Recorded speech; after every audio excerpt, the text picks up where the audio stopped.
राजा की कन्या है शील निधि की, जिसका नाम है विश्व मोहिनी।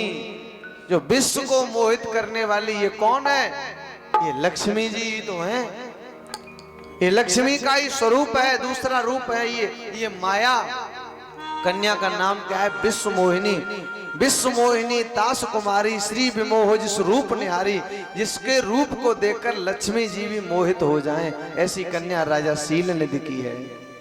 निकल करके जा रहे थे, उस नगर में धूमधाम मची थी, बड़ा नगाड़े बज रहे थे, वो स्वयंवर की तैयारी हो रही थी, बड़े नगर को दुल्हन की तरह सजाया गया था। नारद जी वहां से निकले तो देखा है कि यहाँ क्या हो रहा है भैया, यहाँ क्या हो रहा है? ये नगर बड़ा सजा धजा क्यों है? कहा राजा शील निधि की कन्या है, उसका स्वयंवर होने जा रहा है। आज कन्या अपने वर को चुनेगी, जयमाला पहनाएगी वर के गले में। तो नारद जी के मन में अब प्रभु की माया, तो नारद जी सब भूल गए कि मैं क्या हूं क्या नहीं हूं। नारद जी ने कहा तो चलो हम भी देखते चलें। और देखने के लिए नारद जी जाते हैं। राजा शील निधि ने नारद जी का स्वागत किया, ऊंचे आसन पर बिठाया और ऊंचे आसन पर बिठा करके कहा महाराज आप अच्छे समय पर पधारे।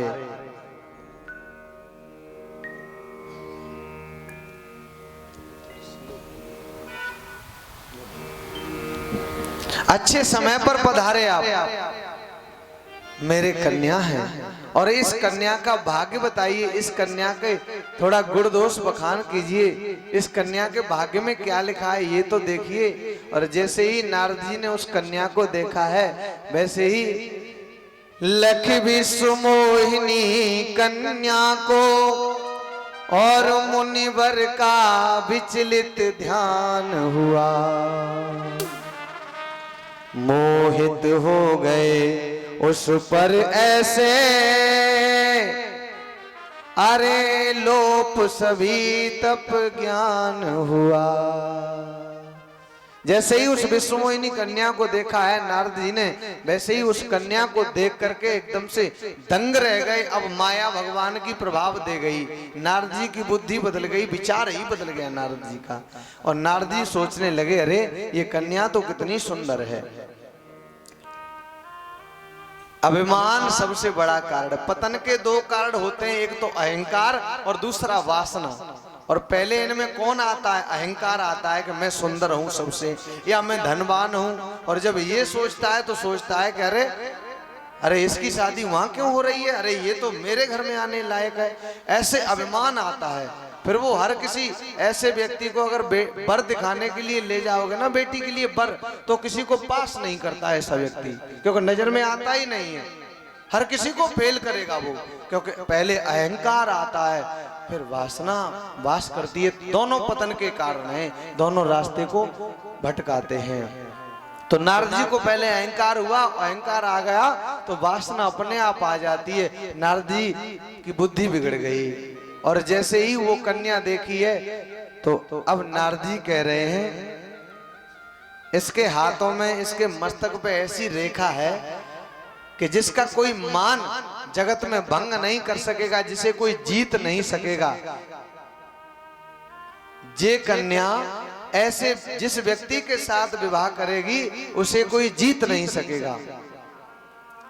या यूं कह लीजिए ये कन्या उसके साथ विवाह करेगी जिसे कोई जीत नहीं सकता है, जिसने काम को जीत लिया। अब मनमानी बात कहने लगे, लिखा कुछ है और मन में जो है वो कह रहे हैं कि मानन जिसका कर सके जग में कोई भंग, होगा तेरी सुता का ब्याह उसी के संग। जिसे कोई जीत न सके, जिसने काम को परास्त कर लिया हो। अब लिखा तो है कि विष्णु को वर्ण करेगी ये कन्या, लेकिन क्या कर रहे हैं कि जिसने काम को जीत लिया हो, बनावटी कहने लगे अपनी। जिसने काम को जीत लिया हो तो तुम्हारी कन्या उसको वर्ण करेगी। और मन में सोचने लगे कि ये कन्या तो सब तरह से मेरे लायक है, इसका विवाह तो मेरे साथ होना चाहिए। चल दिए वहां से। और जैसे ही चले जा रहे हैं तब नारद जी पैर कहीं रखते हैं पर पड़ता कहीं है। यूं कहकर वहां से चल दीने, रतिपति ने वास किया मन में। और पग कहीं धरे पर पड़े कहीं, यूं सोच करें मन ही मन में।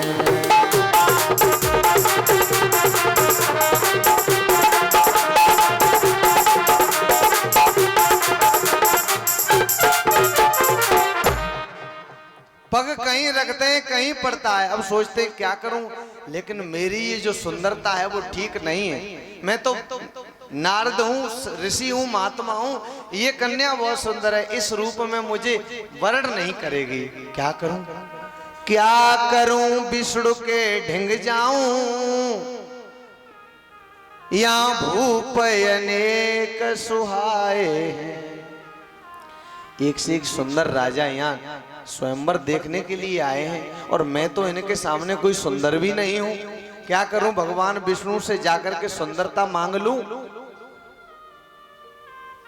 क्या करूं, विष्णु के ढिंग जाऊं, या भूप अनेक सुहाए हैं। और एक से एक सुंदर राजा इस नगरी अंदर आए हैं। एक से एक सुंदर राजा इस नगरी के बीच में आए हैं। अब क्या करना चाहिए, सुंदरता मुझे मिल जाए तब ये कन्या मुझे वर्ण करेगी।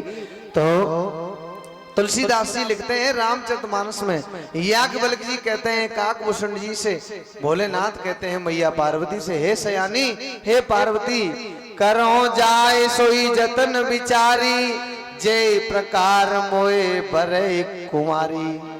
अब वही यत्न करूं जिससे ये कन्या मेरे गले में माला डाल दे।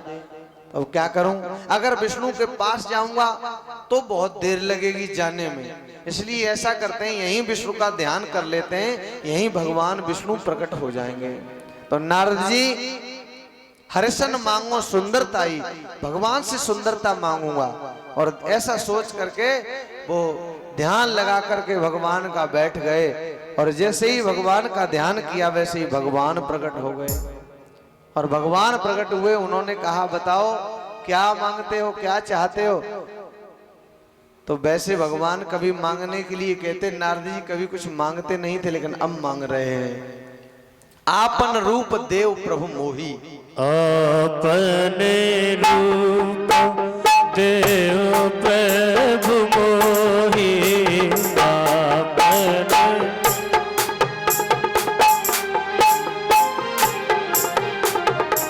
अपने रूप देव प्रभु मोही,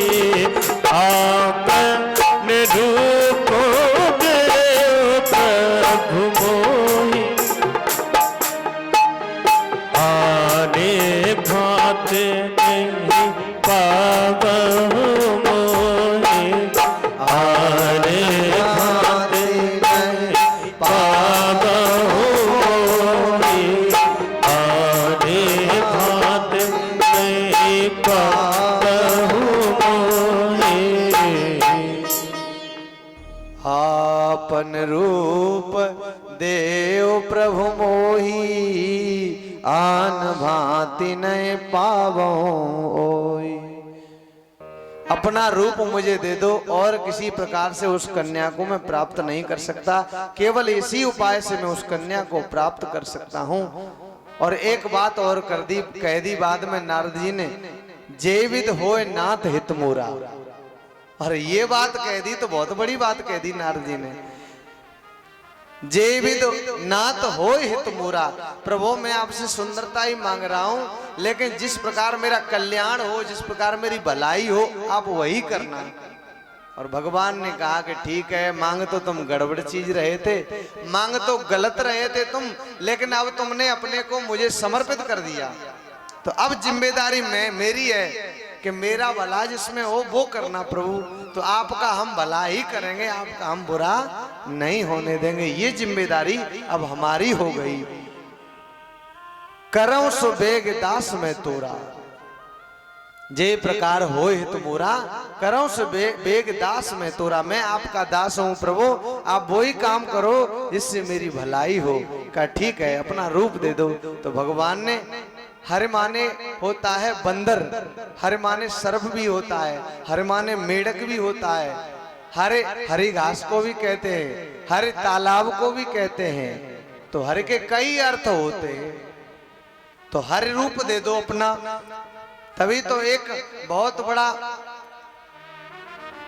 बड़ा सुंदर लिखा है किसी ने, हरे आए हर से मिलन, हरे बैठे हर पास, हरे कूदे हर में गए तब हर भय उदास।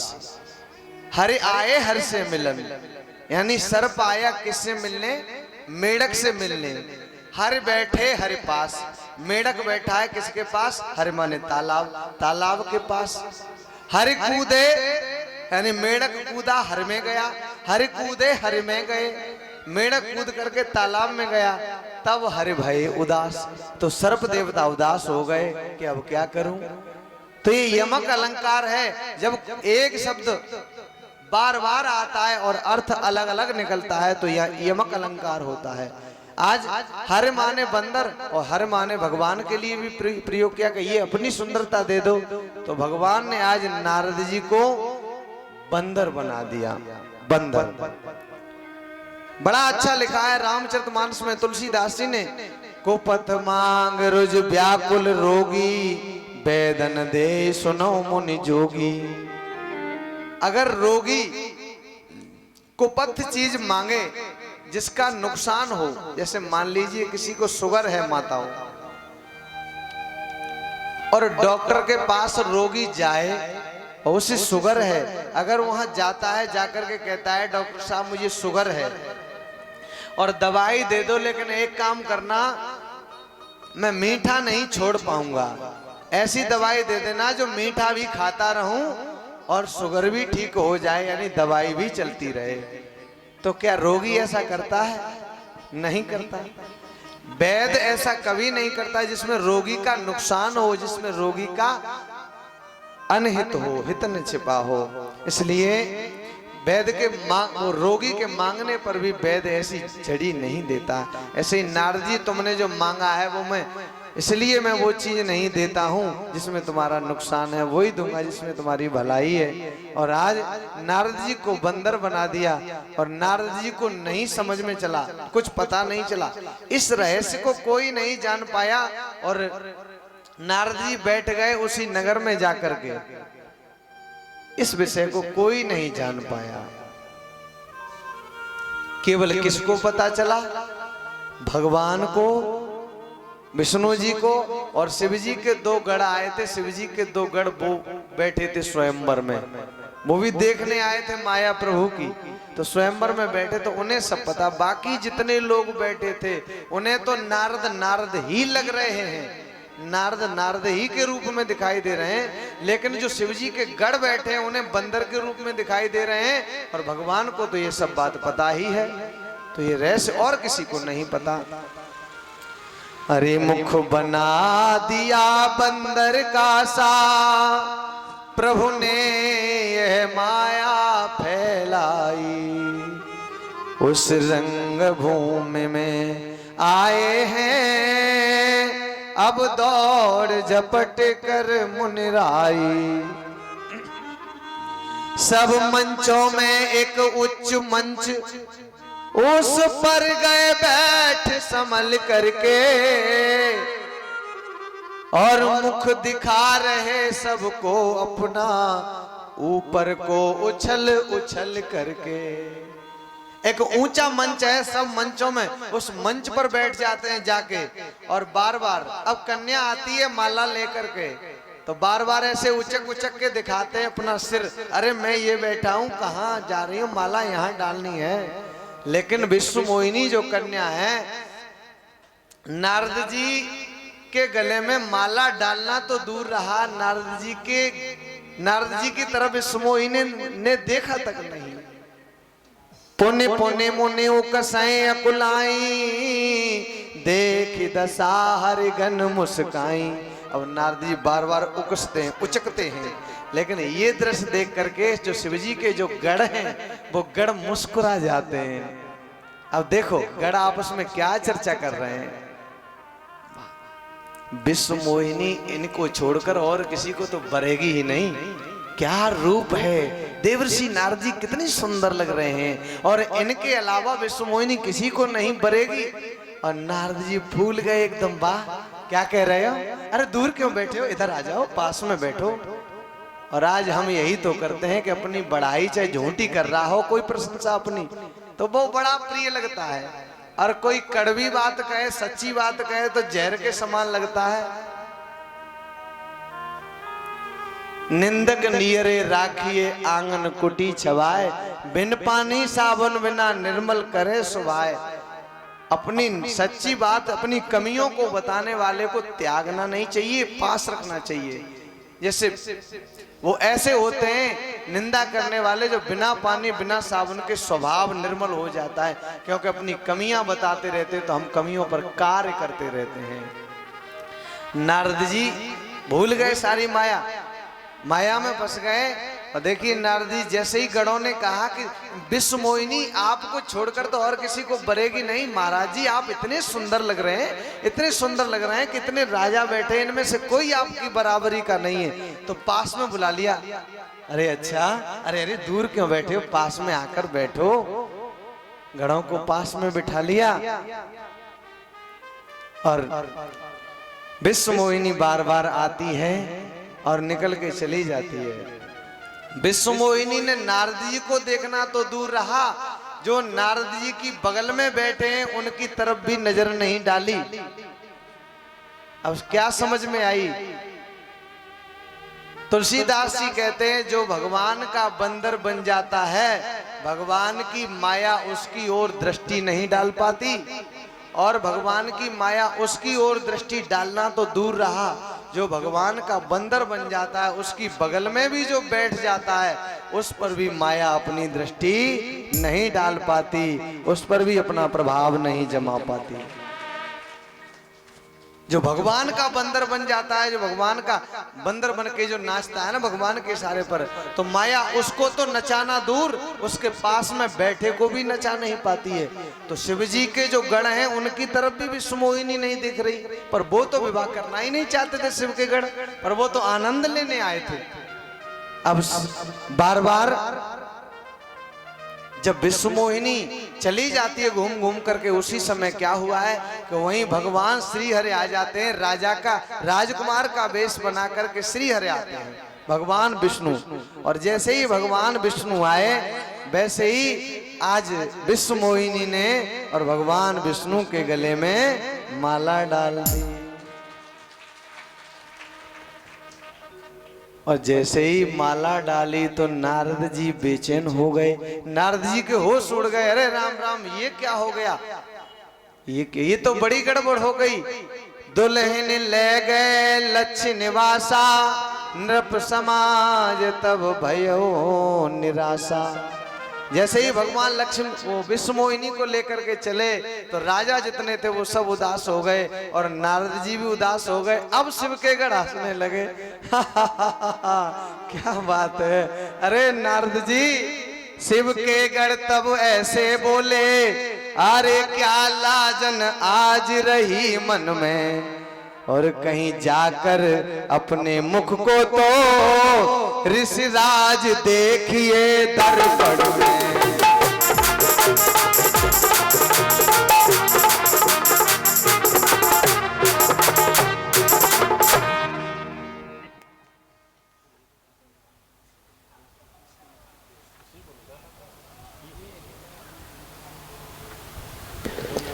शिव के गण तब ऐसे बोले, क्या लाजन आज रही मन में।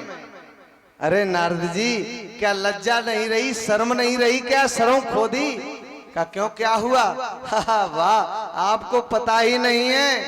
अरे अपने मुख को तो देख लो कहीं दर्पण में जाकर के, कहीं जाकर अपने मुख को तो ऋषिराज देखिए दर्पण में। अरे अपने मुख को कहीं शीशे में जाकर तो देख लो। नारद जी ने कहा क्या मतलब? क्या अपना मुख देखो पहले जाकर, तब तो पता चलेगा। और जैसे ही नारद जी ने अपने मुख को जाकर के जल में अपनी परछाई को देखा है और जैसे ही अपना मुख देखा बंदर का, वैसे ही नारद जी एकदम से बेचैन हो गए। मूर्खो, तब से बैठे बैठे प्रशंसा करते जा रहे हो, लेकिन बता नहीं सकते थे कि बंदर बन गया हूं मैं। शिव जी के गणों ने कहा महाराज क्षमा करिए, हम बता नहीं सके आपको। मेरी माताओं, बहनों, भाइयों, बुजुर्गों, ये हंसी करने वाले जितने होते हैं ये बताते ही असलियत तब है जब आप कुछ करने लायक नहीं रहते तब। अगर पहले बता देते, ये जितने हंसी करने वाले आपकी तब नहीं बताएंगे क्योंकि कोई उपाय न कर लो। उपाय जब करने लायक न रहो तब बताते, अरे हमें तो पहले से ही पता था ये होगा। और तब नारद जी ने कहा मूर्खो, अगर तुम लोग तभी बता देते तो आज ये समय देखने को नहीं मिलता। जाओ, मैं तुम्हें श्राप देता हूं, हो निशाचर जाए तुम पापी कपटी दो। जाओ, तुम दोनों पापी हो, तुम कपटी हो, तुमने मेरे साथ कपट किया है। हंसेव हमें सो लेव फल बहुर, हंसेव मन को, हमारी हंसी तुमने उड़ाई, उसका फल चख लो, राक्षस बन जाओगे। आज के बाद किसी की हंसी नहीं उड़ाओगे, किसी की हंसी नहीं उड़ाओगे, चरणों में गिर पड़े। उद्धार कैसे होगा? श्राप वापस ले लो। का श्राप वापस नहीं किया जा सकता है, लेकिन एक काम हो सकता है। क्या? तुम राक्षस बनोगे, लेकिन इतने बलवान बनोगे कि लेकिन तुम्हें मारने के लिए स्वयं भगवान अवतार लेकर के आएंगे। भगवान अवतार लेकर के इतने बड़े तेजबान राक्षस बनोगे तुम, चिंता मत करो। देखिए, संत का श्राप भले ही देखने में लगता हो बुरा, लेकिन ऐसा कोई संत नहीं जिसने श्राप दिया हो और उसको भगवान के चरणों तक न पहुंचाया हो। चाहे श्राप कितने भी क्रोध में दिया हो, पर वो भक्त जो है, वो चाहे राक्षस हो चाहे कोई हो, भगवान के चरणों तक जरूर पहुंचा है। नारद जी ने इधर श्राप दे दिया इन्हें, और नारद जी क्रोध में तिल मिलाते हुए जा रहे हैं। अब मैं देख लूंगा प्रभु को, देहो श्राप के मरे हो जाई, देहो श्राप के मरे हो जाई।